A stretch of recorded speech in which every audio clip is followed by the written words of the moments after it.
અત્યારે વાગ્યા છે સવારના 10:30। આજે હવે વેરાવળથી અમારી વાડીએ જવાનું છે।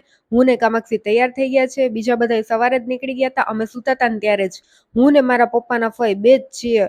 અમે અત્યારે ને મારા પપ્પાના ફઈ બપોરે નીકળી જશે। પાણીની બોટલ પણ જો મેં મસ્ત ચમકાવી નાખી છે ને એમાં પાણી ભરી લીધું। પછી અમે વેરાવળથી નીકળી ગયા। રસ્તામાં શ્યામ કહે કે હાલ તારે ગાડી હલાવી હોય ને તો હું પણ હોશે હોશે આગળ વહી ગઈ। બધું સમજતી હતી ને 2 ડગલા હલાવીને ત્યાં તો મને બીક લાગવા માંડી। એમ થતું હતું કે બીજા વાહનને અડાડી દઈશ તો ટ્રક ને એવું કંઈક મોટું વાહન આવી જશે તો એવા વિચાર આવવા માંડ્યા। મેં કીધું મારે રોડ ઉપર નથી હલાવી, જ્યાં કઈ વાહન ન હોય ને પેલા એવી જગ્યાએ શીખવું છે। શીખવાનું મન તો છે બહુ, પણ બીકેય લાગે છે બહુ।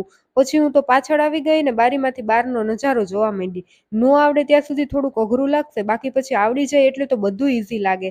શ્યામ કેમ બાકી મસ્ત હલાવી લે, હું પણ એમ શીખી જઈશ એક દિવસ।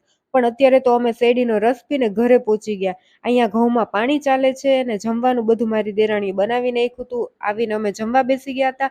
ભૂખે જોરદાર લાગી હતી ને કામાક્ષીએ કાકીને મકુ માસી કહી દીધું। હવે આ જો મશીનનું બીજું બટન પણ નીકળી ગયું, પાછું અંદરથી પણ તૂટી ગયું છે।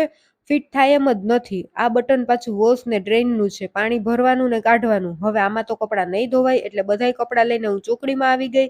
પેલા કપડાં પલારી દીધા અને બપોર પછી બધાય કપડાં ધોઈ નાખ્યા। બીજા કપડાં હાથે ધોવામાં મને કાંઈ વાંધો નથી, પણ જીન્સનું પેન્ટ હાથે ધોવું પડે ને ન્યા મને બર પડી જાય। ધોઈ નાખ્યા હો બધાય કપડાં। હવે જય Shri Ram, bye bye, like share subscribe.